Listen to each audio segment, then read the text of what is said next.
ne sais pas si je suis Tizo ou titulaire. Comment ça? Regardez ce qui va se passer ici. Tu étais au Cameroun et tu sortais avec un monsieur.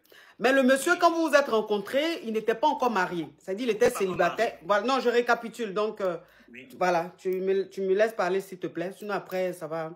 Ok, donc, tu sortais avec lui, mais il n'était pas marié.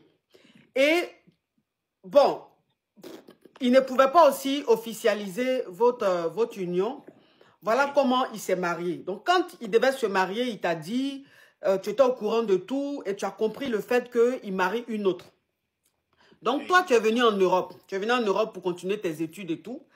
Et, mais vous continuez votre relation. C'est-à-dire que tu étais avant la dame, mais tu es devenu finalement le Kizo du monsieur. Oui. Et la femme, elle a fini par apprendre que son mari la trompe avec un mogor, c'est-à-dire avec toi. Elle est rentrée en contact avec toi pour essayer de te dire de laisser son mari, qu'elle est au courant de tout. Et toi, tu as dit à la femme, madame, c'est moi qui suis le titulaire. Et vous, l'accusation, on veut bien voir. Parce que moi, il m'a rencontré, et on s'est connus avant. C'est-à-dire qu'avant même de vous rencontrer, moi, j'étais avec lui. Et que quand même, il allait vous marier, j'étais au courant de tout. Même pendant votre mariage, j'étais au courant de tout. Les 2 enfants que vous avez eus, j'étais au milieu de vous. Mais j'ai accepté la situation parce que il fallait qu'il montre bonne impression aux yeux de la société et aussi aux yeux de la famille. Mais moi, je ne suis pas, je n'ai pas de problème avec vous. Restez dans votre foyer. Si on veut bien fouiller, c'est moi qui l'aime. Anyway. Donc, la femme, elle a continué à t'appeler, elle a continué à t'appeler.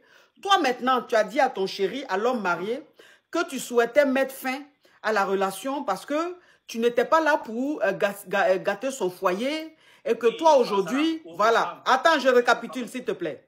Et toi, aujourd'hui, tu as envie de passer à autre chose. C'est-à-dire que tu as envie de le laisser, il va vivre sa vie avec sa famille. Toi, tu veux passer à autre chose. Et le gars te dit non, que lui ne peut pas accepter, il n'a pas envie de te perdre parce qu'il t'aime et tout. Donc toi, comme tu as vu que l'homme marié, il ne voulait pas mettre fin à la relation, qu'est-ce que tu as fait?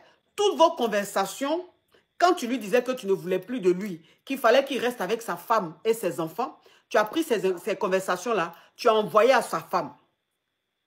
Oui, ma coach. Ok. J'ai envoyé à sa femme. Car quand même, si il fait les calculs en avril, ça va faire 11 ans que nous nous connaissons, moi et lui. Et nous avons pratiquement 10 ans d'écart d'âge. Donc, à la fin, ça ne m'apporte rien de me mettre en couple avec lui, car il est incapable de s'assumer. Et je ne permettrai à personne de détruire le mariage d'une femme innocente. Car moi, j'ai dit à la femme, madame, moi, je vous respecte. Sachez une chose, depuis que vous êtes mariés, quand vous êtes mariés, moi, j'ai quitté le Cameroun quand vous êtes mariés. Ça veut dire que la relation était uniquement une relation virtuelle. Il n'y a plus de contact physique. Moi, je suis catholique, mais je respecte, j'ai toutes des valeurs. Malgré que je suis double signe, mais j'ai quand même des valeurs chrétiennes que ma mère m'a données. Donc, je respecte ça. Et je l'ai envoyé à son mari. Et très souvent, il m'écrivait soit vers 22h, 23h. Oui. Et je donne dire à la dame que madame, je suis en train de faire tout ce qui est à mon pouvoir pour sauver votre mariage. Mais sachez juste une chose. Si je laisse votre mari, c'est qu'il est sûr qu'il trouvera un autre ciseau. Que ça soit au Cameroun ou à l'étranger. Mais ce qui est sûr, c'est que j'ai utilisé toutes les cartes qui sont dans mes mains. Et j'ai été sincère avec vous. Donc, ça ne sert à rien de m'écrire matin, midi, soir.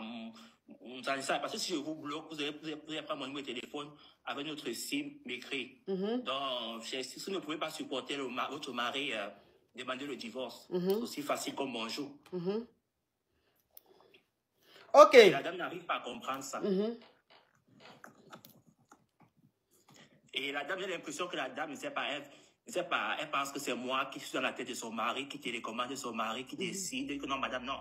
Vous, votre mari, ça fait pratiquement 11 ans que nous connaissons. Vous vous êtes mariés 5 ans après notre relation, début de notre relation. Donc, j'aurais pu dépenser l'argent de votre mari à toi et à travers quand j'étais au Cameroun, mais je ne l'ai pas fait. Ok, donc c'est quoi ta question? Ma question, c'est de savoir comment laisser mon poste de ciseau titulaire à elle.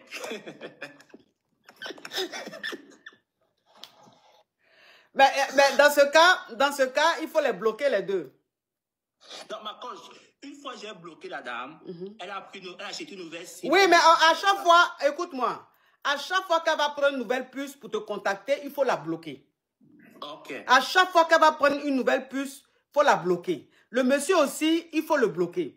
Si il t'appelle et que tu le bloques, il prend un autre numéro, il faut aussi le bloquer. Comme ça, tu coupes avec eux. Tu as compris? Merci, ma coach. Ok, bisous à toi. Merci infiniment. Oui, Merci. tu es très intelligente. Tu as de belles valeurs. Tu as de bonnes valeurs. Ça, c'est bien ça. C'est bien.